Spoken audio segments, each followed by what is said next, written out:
Shalom teman-teman semua, apa kabar nih? Luar biasa. Amin. Karena berhubung sudah tahun ajaran baru dan juga semester baru, aku mau welcome buat teman-teman Maba 2020 dan juga teman-teman dari angkatan 2017 sampai 2019.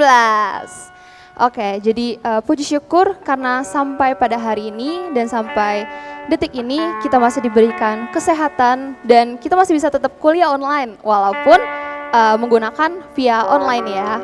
Nah, jadi teman-teman, aku mau ajak teman-teman semua untuk mengucap syukur kepada Tuhan.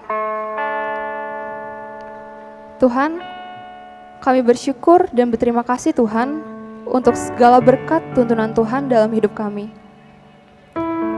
Kami ada sampai sekarang karena begitu besar kasih Tuhan yang selalu dicurahkan dalam kehidupan kami, Bapak. Kami sekarang ingin memuji dan memuliakan nama-Mu Tuhan. Di dalam nama-Mu kami berdoa dan mengucap syukur. Haleluya. Amin.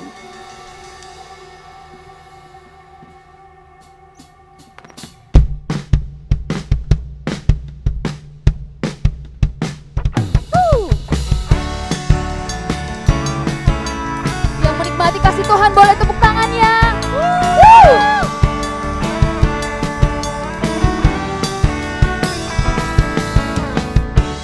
Begitu besar kasih telah tercurah bagi dunia, karya-Mu, kasih-Mu yang termulia tiada terselami, besar dan ajaib perbuatan-Mu, Kau beri hidup-Mu bagi diriku, tiada yang seperti-Mu, Kau berkuasa selamanya, ku puji Kau selalu. 1, 2, 3, go! Oh, betapa dalamnya, betapa lebarnya kasih setia-Mu. Oh, oh, oh, oh, tiada bandingannya, tiada duanya, tiada seperti Kau, Yesus Tuhanku.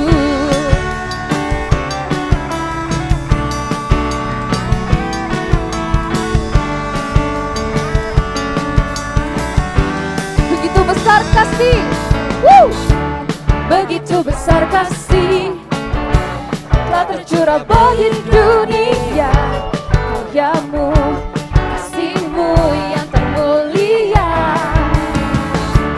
tiada terselami, besaran aja perbuatan-Mu, Kau beri hidup-Mu bagi diriku, tiada yang seperti-Mu, Kau berkuasa selamanya, ku puji Kau selalu. Oh, oh, oh, oh, betapa dalamnya, betapa lebarnya kasih setia-Mu. Oh, oh, oh, oh, tiada bandingannya, tiada duanya, tiada seperti Kau, Yesus Tuhanku.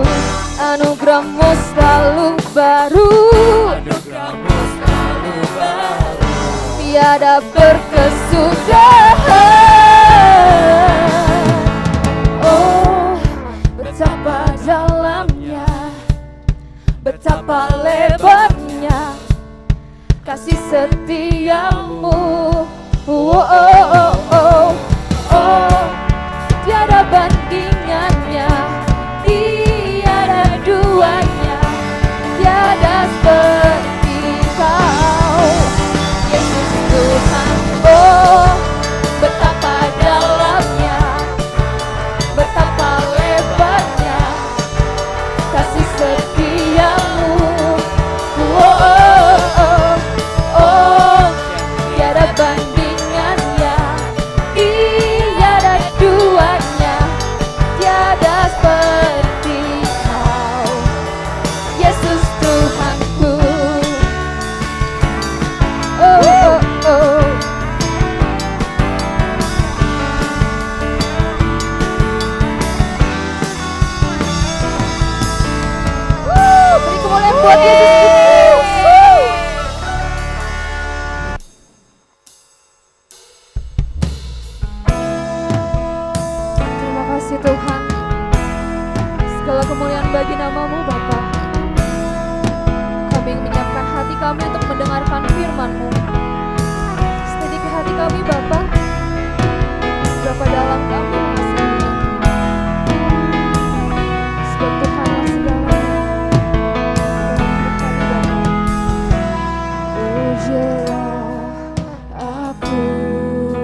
batinku dan hatiku,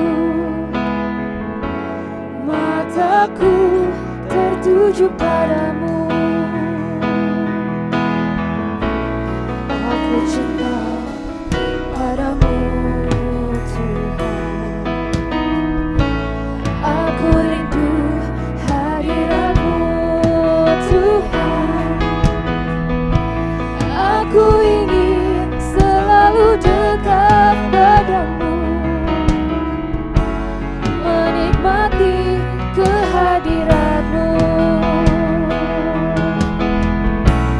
Ku nyanyi Hosana bagi Rajaku yang duduk di tahta. Aku muliakan dan ku agungkan, Kau layak disembah. Ku nyanyi Hosana, Hosana bagi Rajaku yang duduk di tahta. Aku muliakan dan ku agungkan, Kau layak disembah.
Yesus Raja,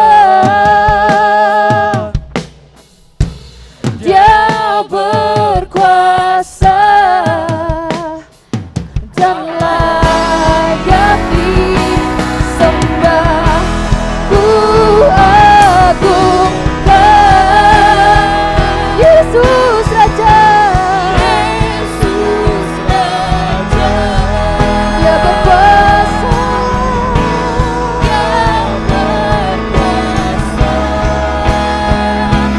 dan layak disembah. Hosana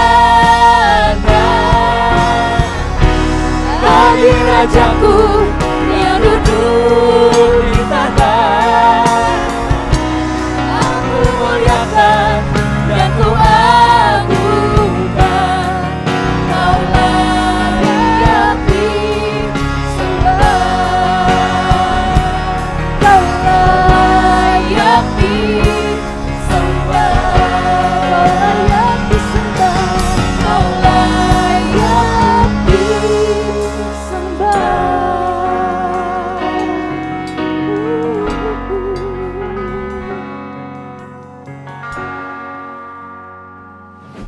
Shalom, saudara yang kasih Tuhan. Sebelum kita membaca merenungkan firman Tuhan dari tema Glorify God in Suffering dari Ayub, mari kita memohon pertolongan Roh Kudus untuk menolong kita untuk memahami. Mari kita berdoa. Ya Roh Kudus, kiranya Engkau yang menyertai dan juga memberikan hikmat kepada kami. Hikmat yang daripada Tuhan yang memampukan pembicara dan juga pendengar untuk bisa mengerti isi hati Tuhan. Yang kami terbatas dan berdosa ini, Tuhan mampukan, Tuhan layakan, untuk kami juga menjadi pelaku kebenaran firman Tuhan. Demi Tuhan Yesus Kristus kami berdoa. Amin. Saudara yang kasih Tuhan, pembacaan diambil dari Ayub 1 ayat 1 sampai 22. Namun Kita akan bacakan hanya ayat 1, 2, dan 3, lalu dilanjutkan ayat 20 dan 22. Saya bacakan bagi kita semua, saudara-saudara bisa menyimpangnya di Alkitab sendiri. Ada seorang laki-laki di tanah Uz bernama Ayub. Orang itu saleh dan jujur. Ia takut akan Allah dan menjauhi kejahatan. Ia mendapat 7 anak laki-laki dan 3 anak perempuan. Ia memiliki 7.000 ekor kambing domba, 3.000 ekor unta, 500 pasang lembu, 500 keledai betina, dan budak-budak dalam jumlah yang besar. Sehingga orang itu adalah orang yang terkaya dari semua orang di sebelah timur. Ayat 20-22. Maka berdirilah Ayub lalu mengoyak jubahnya dan mencukur kepalanya, kemudian sujudlah ia dan menyembah. Katanya, dengan telanjang aku keluar dari kandungan ibuku. Dengan telanjang juga aku akan kembali ke dalam. Tuhan yang memberi, Tuhan yang mengambil. Terpujilah nama Tuhan. Dalam kesemuanya itu Ayub tidak berbuat dosa dan tidak menuduh Allah berbuat yang kurang patut. Bicara tentang penderitaan, apalagi yang kita alami saat ini lebih dari 6 bulan sudah, pandemik coronavirus 2019 yang banyak menelan jiwa, ya, jutaan jiwa sudah meninggal dunia. Dan hal penderitaan di dalam dunia ini bukanlah hal yang baru. Sudah banyak juga kita dengar berita atau sejarahnya, penderitaan bertubi-tubi dialami umat manusia. Sehingga di dalam teologi pun suka dijelaskan dengan istilah teodisi. Theos itu Allah, God. Dike, asal kata dari disi itu adalah bicara tentang hukum. Sehingga teodisi itu punya arti adalah bagaimana menghubungkan antara kejahatan atau realitas kejahatan dengan adanya eksistensi Tuhan. Karena selalu dipertanyakan, kalau ada Allah yang baik, Allah yang mencipta, Allah yang memelihara, Allah yang maha kuasa, kenapa masih ada kejahatan? Mengapa masih ada penderitaan dialami oleh manusia? Terlebih pada orang-orang yang dinilai baik atau beriman. Sehingga Harold Kushner juga telah menuliskan buku When Bad Things Happen to Good People. Itu menjadi buku yang populer untuk bisa menerjemahkan bagaimana sebenarnya hidup orang-orang beriman di tengah dunia yang berdosa dan mengalami penderitaan. Sehingga siapapun tidak terkecuali dapat mengalami penderitaan dunia ini. Nah, kitab Ayub adalah kitab yang selalu juga dijelaskan ataupun dikhotbahkan untuk bisa mengerti arti penderitaan. Memang seringkali mahasiswa ataupun juga anak-anak muda, bahkan mungkin jemaat dewasa, berpikir pada saat pengkhotbah ataupun topik tentang penderitaan dibawa kepada Ayub, kita berpikir itu kan Ayub. Dia kan khusus, dia orang yang benar, dia orang yang beriman. Sedangkan saya orang yang berdosa, tidak cukup iman. Bahkan masih meragukan akan iman. Sehingga pada saat mengalami penderitaan, ya beda lah. Saya ya seperti ini mungkin gagal. Ayub nggak cocok orangnya. Ya kalau kita masih punya pikiran seperti itu, berarti kita meragukan akan kebenaran firman Tuhan yang bagi semua orang. Kita meragukan akan kuasa kebenaran yang mengubahkan, yang membebaskan setiap orang. Atau kita juga punya kesalahan di dalam membaca kitab Ayub. Karena seringkali kita melihat awal dan akhirnya saja.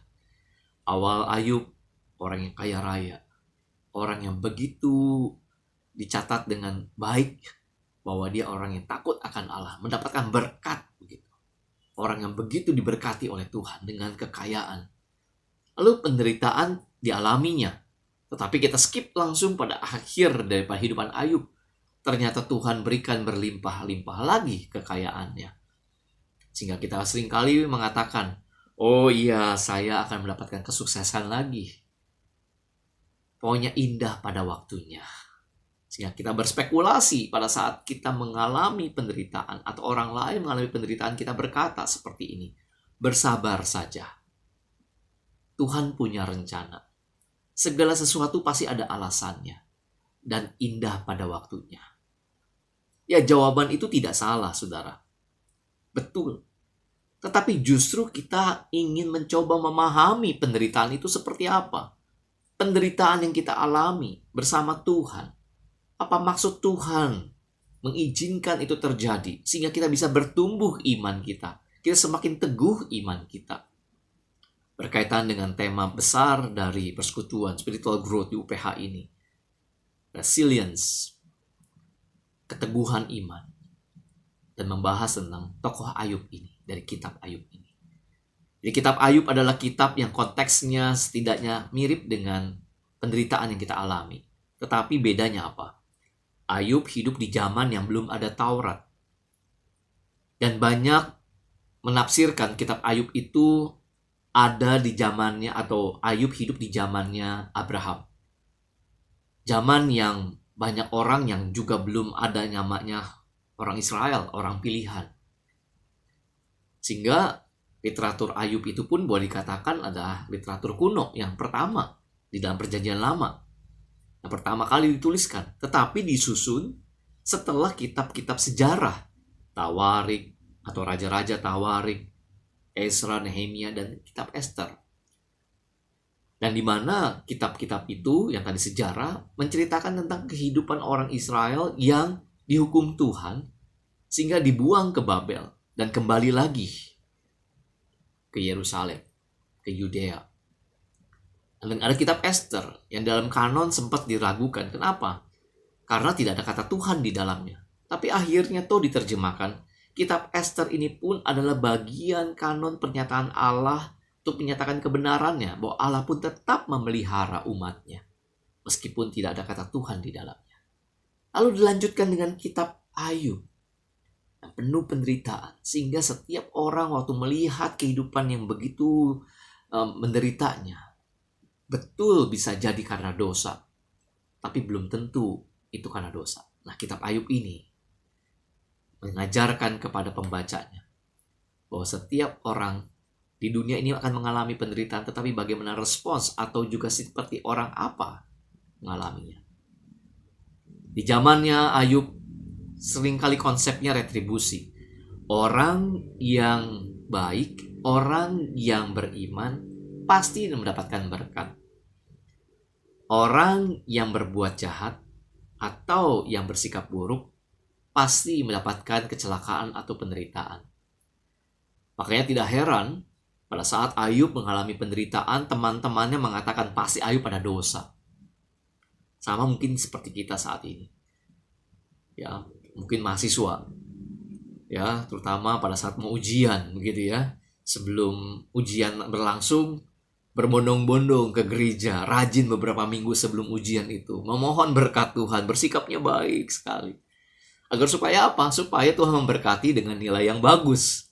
Ya, tentu saya tidak membenarkan sikap seperti itu, ya. Tetapi bergereja itu bukan karena sekedar untuk mendapatkan berkat. Jauh lebih daripada berkat, yaitu apa? Pengenalan akan Tuhan. Nah, bagaimana kita juga bisa mengenal akan Tuhan?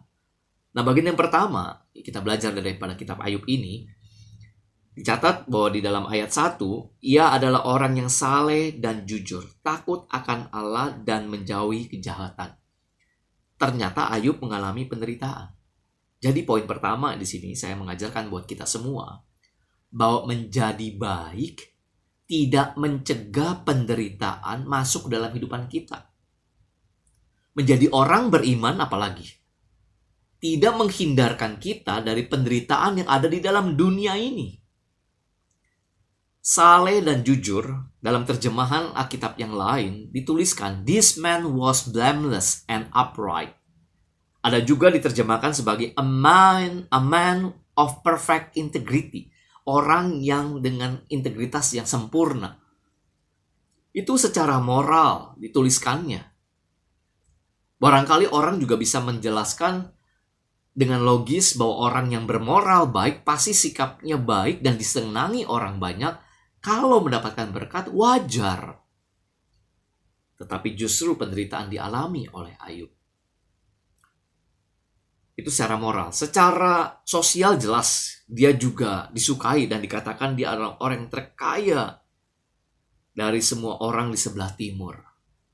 Orang kenal, orang tahu, dan dia juga orang yang benar. Itu secara sosial. Secara spiritual, dikatakan ia adalah orang yang takut akan Tuhan dan menjauhi kejahatan. Kekayaan Ayub begitu berlimpah. Mulai dari keluarga, punya 7 anak laki-laki. Angka 7 itu artinya sempurna. Keturunan menjadi indikator berkat daripada Tuhan. Apalagi laki-laki konteks saat itu. Mungkin sekarang juga. 7 anak laki-laki. Ditambah 3 anak perempuan. Sehingga ditotalkan menjadi angka 10. Genap. Bukan sekedar sempurna, tapi genap keutuhan daripada Tuhan yang memberkati Ayub.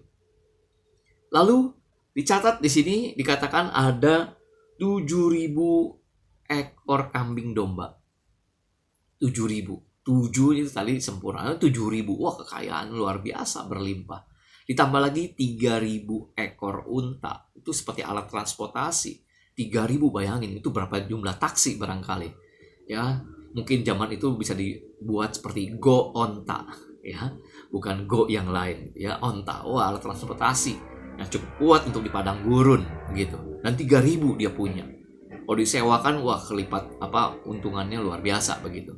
Lalu ada 1.000 ekor sapi karena ada 500 pasang. Jadi 1.000 ekor sapi. Berarti itu untuk apa? Pekerjaan ladang. Biasa sapi dipakai untuk pekerjaan ladang atau sawah.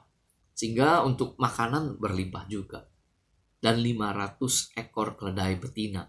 Dan biasanya kalau ada betina, ada anaknya, sehingga itu biasa buat angkut barang. Berarti kebayang begitu besar kekayaannya. Dan jelas ada hamba-hamba atau budak-budaknya Ayub. Sehingga ini orang yang kaya. Tetapi apa yang terjadi? Sekali lagi tema kita yang poin pertama ini adalah menjadi baik atau beriman tidak cukup. Atau tidak bisa menghindarkan kita dari penderitaan. Ternyata ayat 13-19 dicatat bahwa malapetaka bertubi-tubi datang kepada Ayub. Mulai orang-orang Sheba, ini secara kriminal, datang menghabiskan dan mencuri harta kekayaan Ayub yang menghabiskan hamba-hambanya. Lalu orang-orang Kasdim membunuh juga, merampas juga. Yang aneh lagi, yang tidak masuk di nalar logika. Ada api menyambar, api dari langit menyambar 7.000 ekor domba dan hamba-hambanya. Bayangin, itu api apa? Apakah itu petir atau hujan api? Itu kan satu fenomena yang tidak masuk di akal. Tapi terjadi. Tambah lagi yang tragis. Anak-anak Ayub yang waktu berkumpul di salah satu anak ini berpesta, ada angin ribut. Ini kejadian alam berarti. Mengambrukkan rumah itu dan menewaskan seluruh anak-anak Ayub. Tragis. Kejadian alam. Ya, penderitaan itu bisa dari orang secara kriminal atau moral. Bisa dari alam. Bencana alam. Jadi banyak aspek. Penyakit juga bisa. Jadi kejadian yang begitu cepat, kejadian yang bertubi-tubi, membuat sepertinya kita membaca juga ngelihat, kok bisa Ayub seperti ini? Dan dia adalah orang yang baik, orang yang beriman, harus dapat berkat Tuhan. Oh tidak, saudara. Apalagi kalau kita mengingat ayat 1 Korintus 10 ayat 13. Pencobaan-pencobaan yang kamu alami adalah pencobaan biasa yang tidak melampaui kekuatan manusia. Mungkin kita bertanya, tidak melebihi kekuatan manusia. Seperti Ayub seperti ini. Wah, kalau saya sih pasti udah gila barangkali. Terkejut, terheran-heran aku dibuatnya. Pada kejadian malapetaka yang bertubi-tubi. Bagaimana mungkin seperti ini terjadi? Nah, di sini kita belajar bahwa penderitaan adalah fakta nyata bagi semua orang. Tidak terkecuali orang yang beriman. Tetapi hal berikutnya. Justru karena ia takut kepada Tuhan. Ayub dikatakan juga oleh Allah sendiri. Ia adalah orang yang takut akan Allah. Ayat 1 dituliskan oleh narator. Tapi ayat 8 dikatakan Allah sendiri yang mengatakan kepada iblis bahwa Ayub itu tiada seorang pun di muka bumi ini seperti dia yang demikian saleh dan jujur, yang takut akan Allah dan menjauhi kejahatan. Dan justru orang-orang yang seperti ini tidak luput dari penderitaan, apalagi iblis tidak suka melihatnya. Sehingga bagi orang percaya, penderitaan adalah sepertinya hidup yang akan dialami, yang menjadi bagian anugerah dan panggilan dari orang percaya. Karena di dalam 1 Petrus 2 ayat yang 21, saya bacakan buat kita semua, 1 Petrus 2 ayat 21. Dikatakan karena mereka, 1 Petrus 2 ayat 21. 1 Petrus 2 ayat 21 dikatakan, sebab untuk itulah kamu dipanggil, karena Kristus pun telah menderita untuk kamu, dan telah meninggalkan teladan bagimu, supaya kamu mengikuti jejaknya. Rasul Paulus juga menuliskannya di dalam Timotius, 2 Timotius 2 ayat yang ketiga. Dikatakan itulah yang baik dan yang berkenan pada Allah Juru Selamat kita. Kenapa? Karena kita juga menderita. Dan dikatakan lagi, karena itulah juga kita dipanggil atau turut menderita sebagai seorang prajurit yang baik dari Kristus. Jadi penderitaan adalah bagian daripada kehidupan orang percaya, orang yang beriman di tengah dunia ini. Sehingga itulah harga yang harus dibayar oleh karena iman. Tetapi tema ini bukan membuat kalian menjadi takut untuk beriman.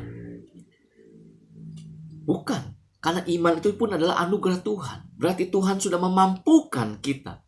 Tuhan mengerti akan keberadaan kita. Tuhan melihat Ayub. Tuhan menilai Ayub.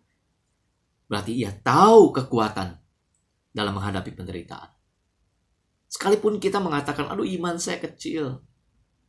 Cukup untuk mengalami penderitaan yang sesuai dengan iman kita. Tapi jangan lupakan, untuk menjadi baik atau menjadi beriman tidak melepaskan kita dari kejahatan atau penderitaan yang kita alami.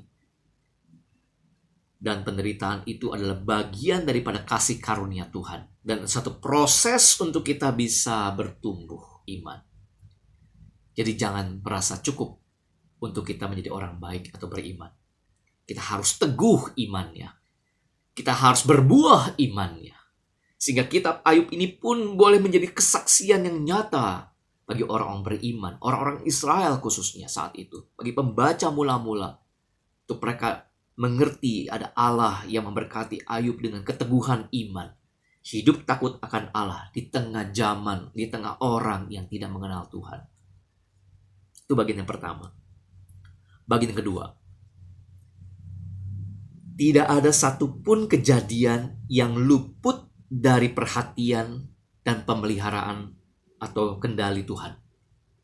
Nothing comes into our lives without God's permission, God's control. Gak ada satupun hal yang di luar dari kendali Allah dalam yang terjadi bagi anak-anaknya. Ayub hidup takut akan Allah. Pada saat ada konferensi tingkat surgawi, mungkin ini konspirasi surgawi.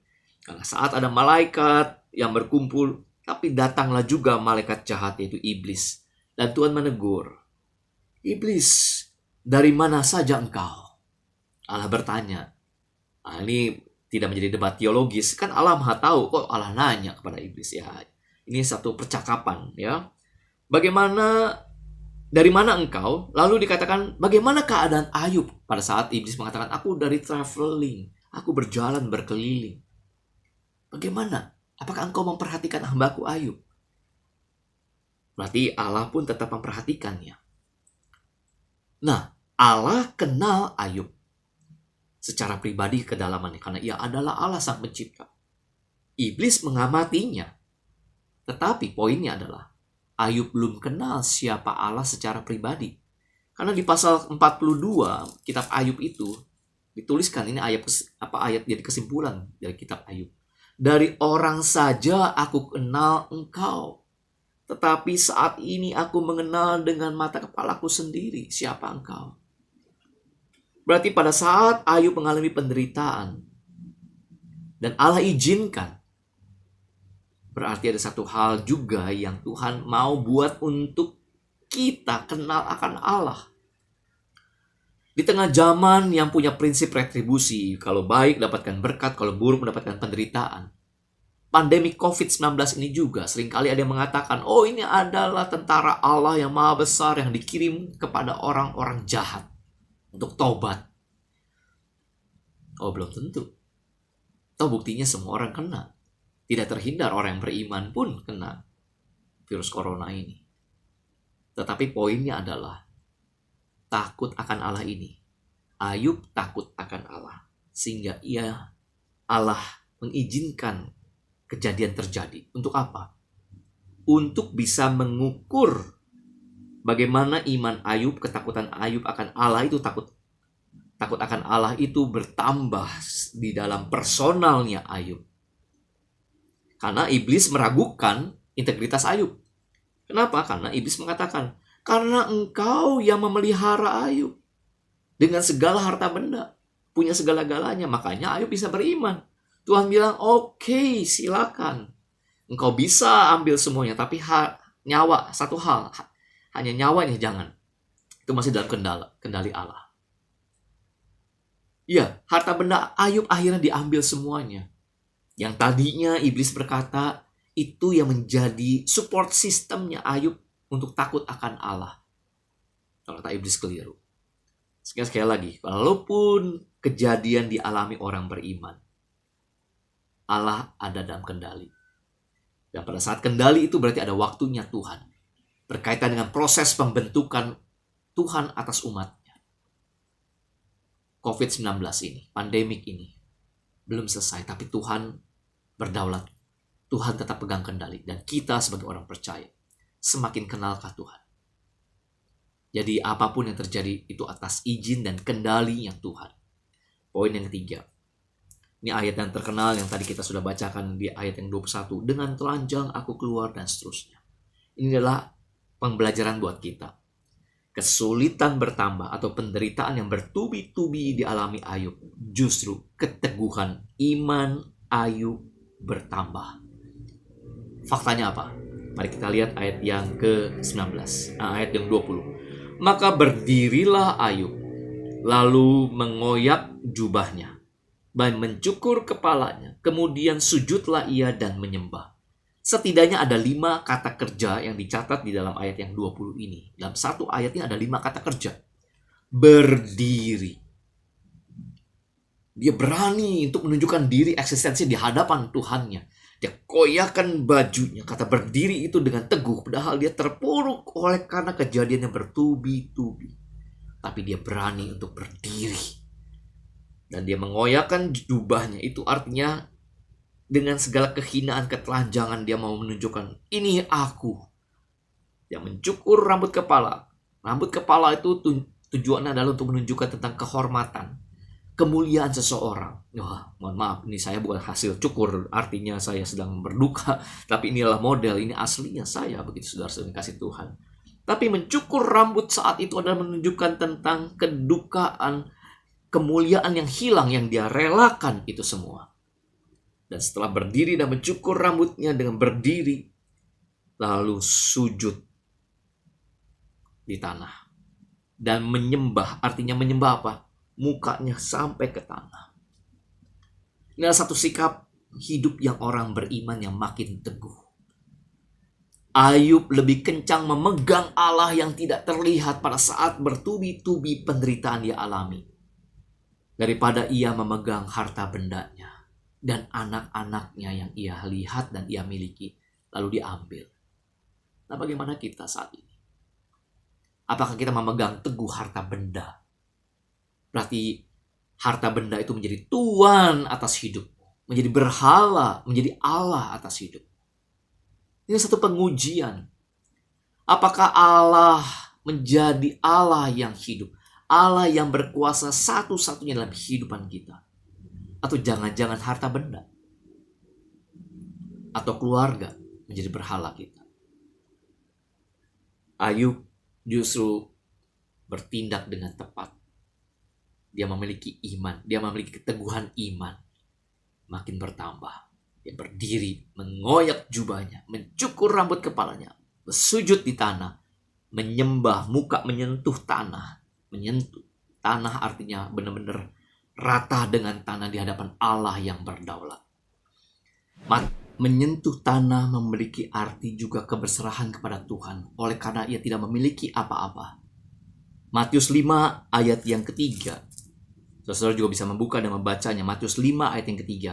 Berbahagialah orang yang miskin di hadapan Allah, karena merekalah yang empunya kerajaan sorga. Puji Tuhan. Inilah satu sikap hidup Ayub yang bertambah teguh imannya. Yang miskin di hadapan Allah. Pada saat harta bendanya dihabiskan. Pada saat keturunannya juga mati.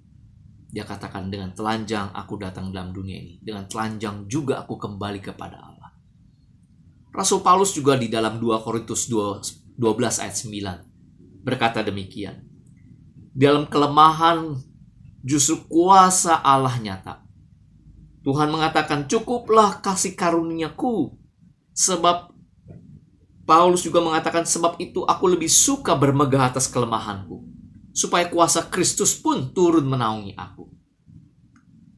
Di sini kita belajar pada saat iblis mengira dengan kesulitan Ayub menolak Tuhan. Tetapi justru iman Ayub adalah iman yang memang Tuhan anugerahkan, tetapi dihasilkan dari keteguhan hati Ayub. Resilience, keteguhan hati. Bukan sekadar dianugerahkan, Ayub tidak sadar.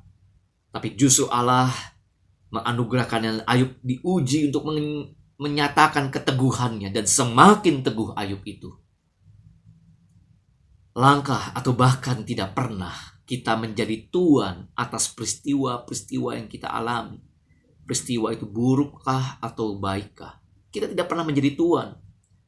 Malahan hal-hal yang kita tidak harapkan terjadi pada kita. Kita kemudian menyerah dan kita pasrah.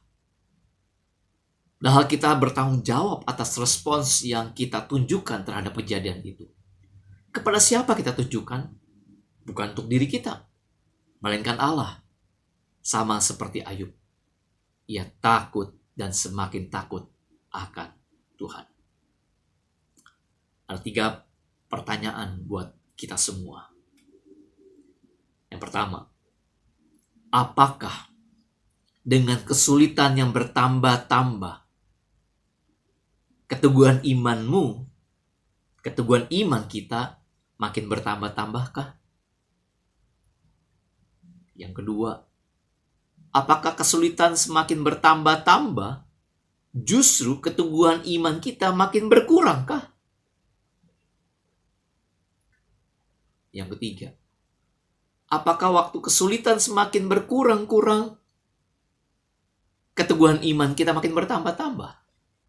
Yang mana, saudara?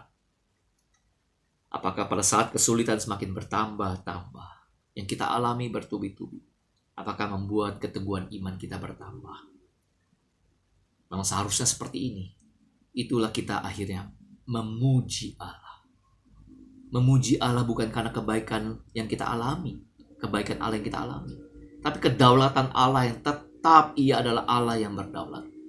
Sehingga seperti Ayub, dengan telanjang aku datang ke dalam dunia ini, dan dengan telanjang juga aku kembali.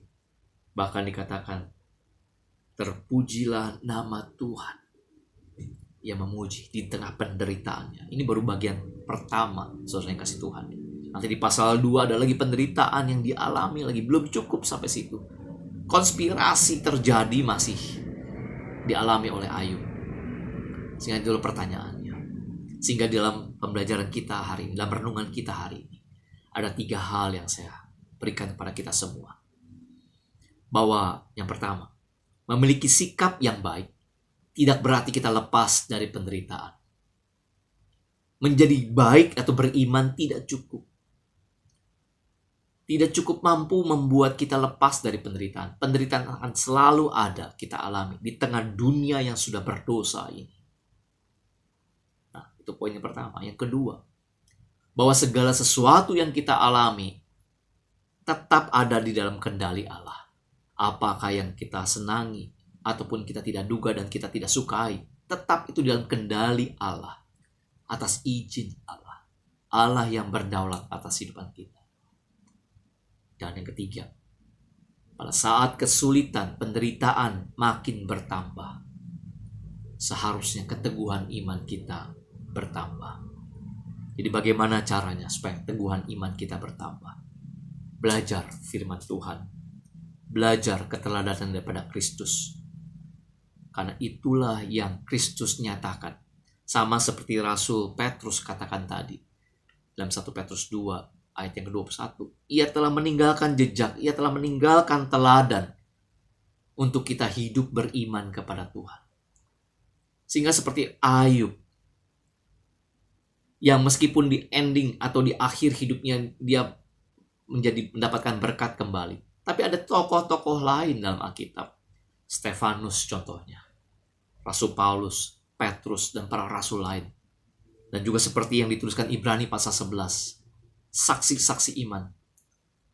Mati mempertahankan imannya.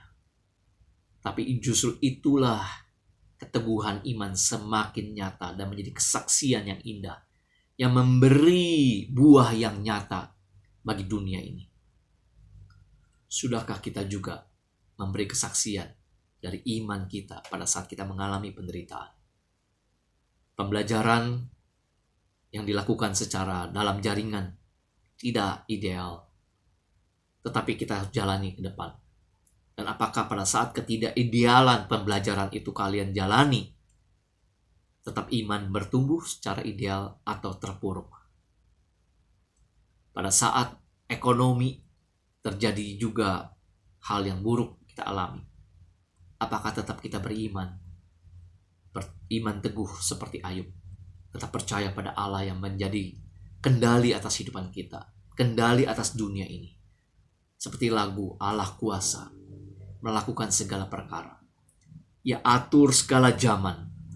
Allah itu maha kuasa. Sehingga kita tetap bisa memuji Allah. Kiranya firman Tuhan yang kita renungkan bersama ini menguatkan kita, meneguhkan iman kita. Dan menghasilkan buah iman yang nyata bagi kemuliaan Tuhan kita. Amin. Mari kita berdoa. Bapa yang maha baik, Bapa yang berdaulat, kami bersyukur atas firman. Kiranya firman yang telah kami renungkan ini, yang Kau berkata-kata secara pribadi kepada kami, meskipun melalui dalam jaringan ini, Tuhan tetap bekerja di antara kami semua, meneguhkan iman kami. Dan kami pun dengan sadar bisa bertumbuh iman kami di tengah kesulitan yang kami alami. Di tengah kesulitan saat ini dunia sedang alami. Ketidakidealan yang kami jalani. Tetap iman kami tetap bisa bertumbuh. Terima kasih untuk teladan Ayub. Terima kasih untuk teladan Kristus Yesus yang telah nyata, yang menang atas penderitaan, atas kehidupan yang menyulitkan, bahkan atas maut. Sehingga kami pun terbebas, kami pun diselamatkan, kami pun diteguhkan, kami pun memiliki pengharapan untuk hidup dalam iman ini. Terpujilah Allah Tritunggal. Di dalam nama Tuhan Yesus Kristus, kami berdoa. Amin. Tuhan Yesus memberkati. Shalom. Mari teman-teman kita meresponi firman Tuhan. Pasti kita sebagai manusia pernah mengalami berbagai macam pencobaan dan permasalahan yang mungkin sekarang teman-teman alamin. Tapi teman-teman, aku mau ingetin teman-teman lagi, kalau kita berjalan bersama Tuhan, pasti kita bisa menghadapi segala percobaan dengan berani. Karena Tuhan kita besar, teman-teman. Mari kita bersama-sama naikkan satu pujian, Ku Percaya Janji-Mu.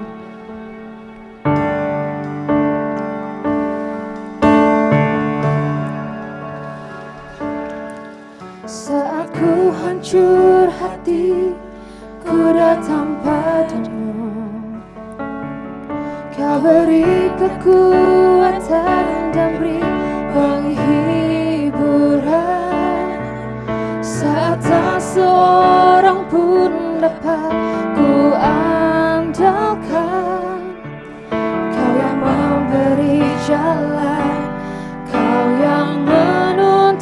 membuatku saat ku tak mengerti dalam hidup ini. Namun firman-Mu selalu menerangiku. Engkau yang buatku kuat lewati semua. Engkau pertolonganku, tempat harapanku. Tuhan, ku percaya janji-Mu dalam hidupku. Kau beri kemenangan, Tuhan. Kau selalu setia di dalam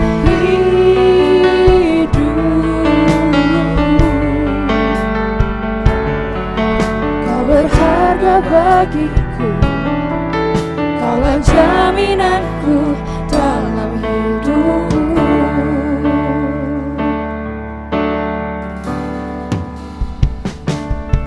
Saat ku tak mengerti dalam hidup ini,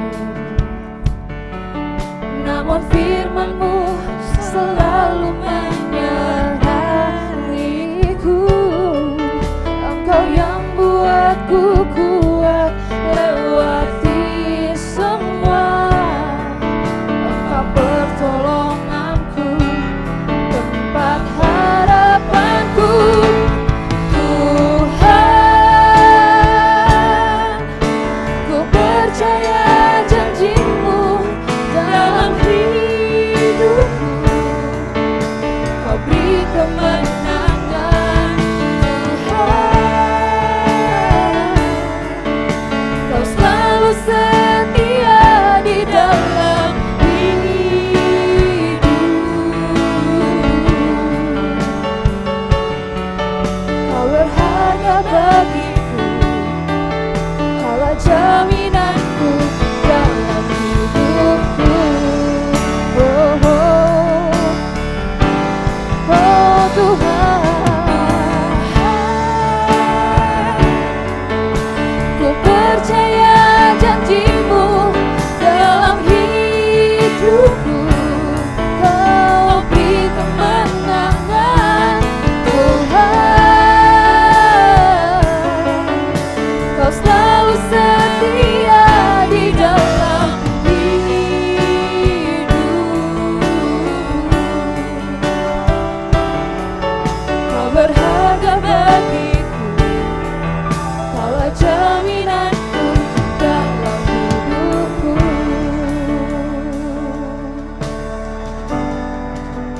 Kau berharga bagiku, Kaulah jaminanku dalam hidupku.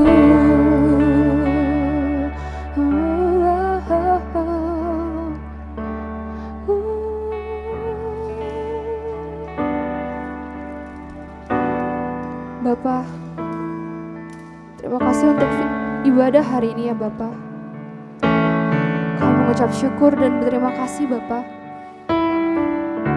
karena hanya dengan kasih karunia Tuhan kami bisa ada sampai dengan detik ini. Kami percaya Tuhan untuk kedepannya, untuk studi kami Tuhan,